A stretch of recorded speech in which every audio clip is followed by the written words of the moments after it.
ಸಖತ್ ಖಾರ ಬಣ್ಣ ಮತ್ತು ರುಚಿ ಆಚಿ ಚಿಲ್ಲಿ ಪೌಡರ್.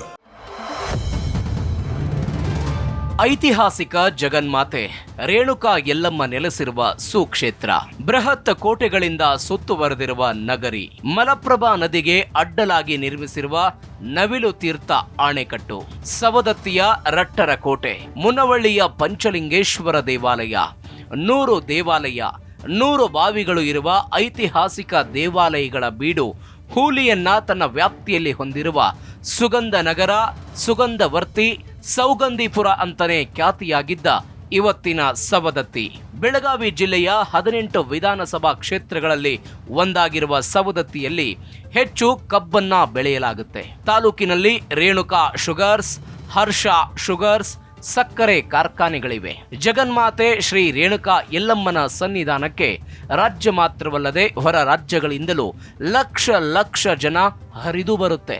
ಯಲ್ಲಮ್ಮನ ಆಶೀರ್ವಾದವೇ ನಮ್ಮ ಗೆಲುವಿಗೆ ಕಾರಣ ಅಂತಾರೆ ಇಲ್ಲಿ ಚುನಾವಣೆಯಲ್ಲಿ ಗೆದ್ದು ಬೀಗಿದವರು. 2023ರ ವಿಧಾನಸಭಾ ಚುನಾವಣೆಯಲ್ಲಿ ಅಮ್ಮನ ಆಶೀರ್ವಾದ ಕಾಂಗ್ರೆಸ್ ಮೇಲೆ ಇದ್ದಿತ್ತೇನೋ, ಹೀಗಾಗಿ ಕಾಂಗ್ರೆಸ್ ಪಕ್ಷ ಈ ಕ್ಷೇತ್ರದಲ್ಲಿ ಗೆದ್ದು ಬೀಗಿದೆ. ಹಾಲಿ ಶಾಸಕ ವಿಶ್ವಾಸ್ ವೈದ್ಯ ಸವದತ್ತಿ ಯಲ್ಲಮ್ಮ ವಿಧಾನಸಭಾ ಕ್ಷೇತ್ರದಲ್ಲಿ ಕಳೆದ 20 ವರ್ಷಗಳಿಂದ ಕಾಂಗ್ರೆಸ್ನ ಗೆಲುವಿನ ಬಾವುಟ ಹಾರಾಡಿರಲಿಲ್ಲ. ಆದರೆ ಆ ಧ್ವಜವನ್ನ ಹಾರಾಡಿಸಿದ್ದು ವಿಶ್ವಾಸ್ ವೈದ್ಯ. ಹೌದು, ಬಿಜೆಪಿಯ ಭದ್ರಕೋಟೆಯಾಗಿದ್ದ ಸವದತ್ತಿಯಲ್ಲಿ 14,695 ಮತಗಳ ಅಂತರದಿಂದ ಗೆಲ್ಲುವ ಮೂಲಕ ವಿಶ್ವಾಸ್ ವೈದ್ಯ ಮೊದಲ ಬಾರಿಗೆ ವಿಧಾನಸಭೆ ಪ್ರವೇಶ ಮಾಡಿದ್ದಾರೆ.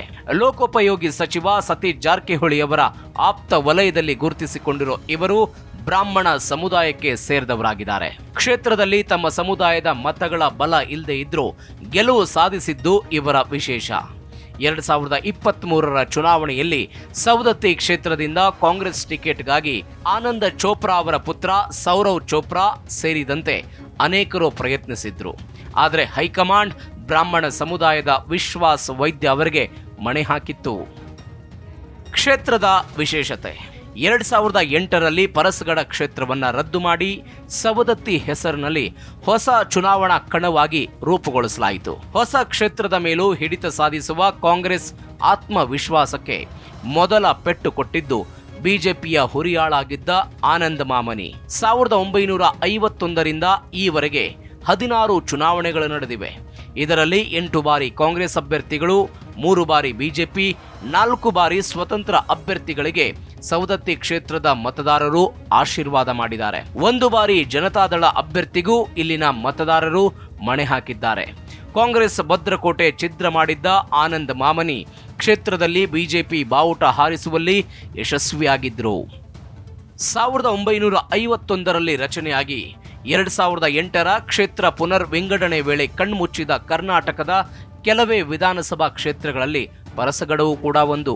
12 ಬಾರಿ ಚುನಾವಣೆ ಕಂಡ ಕ್ಷೇತ್ರ ಇದು. ಬೆಳಗಾವಿ ಜಿಲ್ಲೆಯ ಇತರ ಕ್ಷೇತ್ರಗಳಂತೆ ಇಲ್ಲಿಯೂ ಮೊದಲಿಗೆ ಕಾಂಗ್ರೆಸ್ ಪಾರುಪತ್ಯವಿತ್ತು.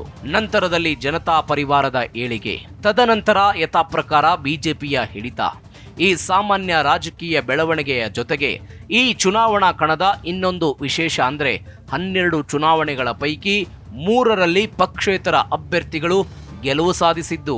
2008ರಲ್ಲಿ ಸವದತ್ತಿ ಹೆಸರಿನಲ್ಲಿ ಹೊಸ ಚುನಾವಣಾ ಕ್ಷೇತ್ರ ರೂಪುಗೊಂಡಿತು. ಹೊಸ ಕ್ಷೇತ್ರದ ಮೇಲೂ ಹಿಡಿತ ಸಾಧಿಸುವ ಕಾಂಗ್ರೆಸ್ ಆತ್ಮವಿಶ್ವಾಸಕ್ಕೆ ಬಿಜೆಪಿಯ ಹುರಿಯಾಳಾಗಿದ್ದ ಆನಂದ್ ಮಾಮನಿ ಪೆಟ್ಟು ಕೊಟ್ಟಿದ್ರು. ಈ ಕ್ಷೇತ್ರದಲ್ಲಿ ಹೆಸರು ಗಳಿಸಿದ್ದ ಸುಭಾಷ್ ಕೌಜಲಗಿ 2008ರಲ್ಲಿ ಕಾಂಗ್ರೆಸ್ನಿಂದ ಚುನಾವಣೆಗೆ ಸ್ಪರ್ಧೆ ಮಾಡಿದ್ರು.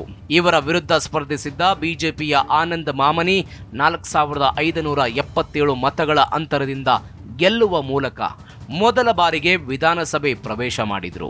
2013ರಲ್ಲಿ ಮತ್ತೊಮ್ಮೆ ಆನಂದ್ ಮಾಮನಿ ಬಿಜೆಪಿಯಿಂದ, ರವೀಂದ್ರ ಕಾಂಗ್ರೆಸ್ನಿಂದ ಕಣದಲ್ಲಿದ್ರು. ಈ ಚುನಾವಣೆಯಲ್ಲಿ ಭಾರಿ ಪೈಪೋಟಿ ನೀಡಿದ ಕಾಂಗ್ರೆಸ್ 2ನೇ ಸ್ಥಾನ ಪಡೆದಿತ್ತು. 2018ರ ಚುನಾವಣೆಯಲ್ಲಿ ಕಾಂಗ್ರೆಸ್ ಕ್ಷೇತ್ರದ ಮೇಲಿನ ಹಿಡಿತವನ್ನ ಕಳೆದುಕೊಂಡಿತು. ಹೀಗಾಗಿ ಈ ಚುನಾವಣೆಯಲ್ಲಿ ಪಕ್ಷೇತರ ಅಭ್ಯರ್ಥಿಯಾಗಿದ್ದ ಆನಂದ್ ಚೋಪ್ರಾ 2ನೇ ಸ್ಥಾನ ಪಡೆದುಕೊಂಡ್ರು. ಹೀಗೆ 3 ಅವಧಿಗೆ ಶಾಸಕರಾಗಿ ಆಯ್ಕೆಯಾಗಿದ್ದ ಆನಂದ್ ಮಾಮನಿ ಸಚಿವರಾಗದಿದ್ರೂ ಉಪಸಭಾಪತಿಯಾಗಿ ರಾಜಕಾರಣದಲ್ಲಿ ಚಾಪು ಮೂಡಿಸಿದ್ರು. ಆದರೆ 2022ರ ಅಕ್ಟೋಬರ್ನಲ್ಲಿ ಅನಾರೋಗ್ಯದ ಕಾರಣಕ್ಕಾಗಿ ನಿಧನ ಹೊಂದಿದ್ರು. ಇದರ ಪರಿಣಾಮ 2023ರ ವಿಧಾನಸಭಾ ಚುನಾವಣೆಯಲ್ಲಿ ಆನಂದ್ ಮಾಮನಿಯವರ ಪತ್ನಿ ರತ್ನಾ ಮಾಮನಿಯವರಿಗೆ ಅನುಕಂಪದ ಆಧಾರದ ಮೇಲೆ ಬಿಜೆಪಿ ಹೈಕಮಾಂಡ್ ಟಿಕೆಟ್ ನೀಡಿತು. ಇತ್ತ ಸತೀಶ್ ಜಾರಕಿಹೊಳಿ ಅವರ ಆಪ್ತರಾಗಿದ್ದ ವಿಶ್ವಾಸ್ ವೈದ್ಯ ಕಾಂಗ್ರೆಸ್ನಿಂದ ಕಣದಲ್ಲಿದ್ರು. ಕಾಂಗ್ರೆಸ್ ಟಿಕೆಟ್ ವಂಚಿತ ಸೌರವ್ ಚೋಪ್ರಾ ಜೆಡಿಎಸ್ನಿಂದ ಸ್ಪರ್ಧೆ ಮಾಡಿದ್ರು. ಈ ಚುನಾವಣೆಯಲ್ಲಿ ವಿಶ್ವಾಸ್ ವೈದ್ಯ 71,224, ರತ್ನಾ ಮಾಮನಿ 56,529 ಮತಗಳನ್ನು ಗಳಿಸಿದ್ರು.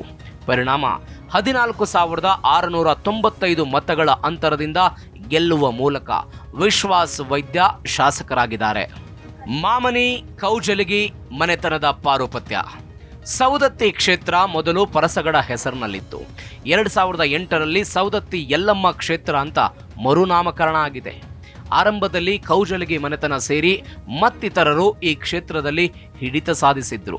ಬಳಿಕ ಮಾಮನಿ ಮನೆತನ ಈ ಕ್ಷೇತ್ರವನ್ನ ತನ್ನ ತೆಕ್ಕೆಗೆ ತೆಗೆದುಕೊಂಡಿತ್ತು. 4 ಬಾರಿ ಕೌಜಲಗಿ ಮನೆತನದವರು ಶಾಸಕರಾಗಿದ್ರೆ 7 ಬಾರಿ ಮಾಮನಿ ಕುಟುಂಬಕ್ಕೆ ಸವದತ್ತಿ ಕ್ಷೇತ್ರದ ಜನ ಆಶೀರ್ವಾದ ಮಾಡಿದ್ದಾರೆ. ಸೌದತ್ತಿ ಕ್ಷೇತ್ರಕ್ಕೆ ಒಂದೇ ಒಂದು ಬಾರಿ ಮಂತ್ರಿ ಸ್ಥಾನ.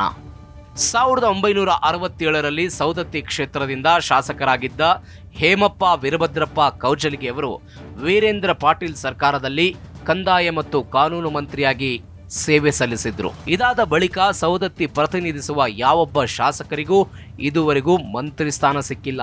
ಸೌದತ್ತಿ ಕ್ಷೇತ್ರದ ಜಾತಿ ಲೆಕ್ಕಾಚಾರ: ಲಿಂಗಾಯತ 75,000, ಕುರುಬ 35,000, SC ST 25,000, Muslim 20,000, Reddy 10,000, Uppara 10,000 ಹಾಗೂ ಇತರೆ ಸಮುದಾಯದ 18,000 ಮತಗಳು ಸವದತ್ತಿ ಯಲ್ಲಮ್ಮ ವಿಧಾನಸಭಾ ಕ್ಷೇತ್ರದಲ್ಲಿವೆ.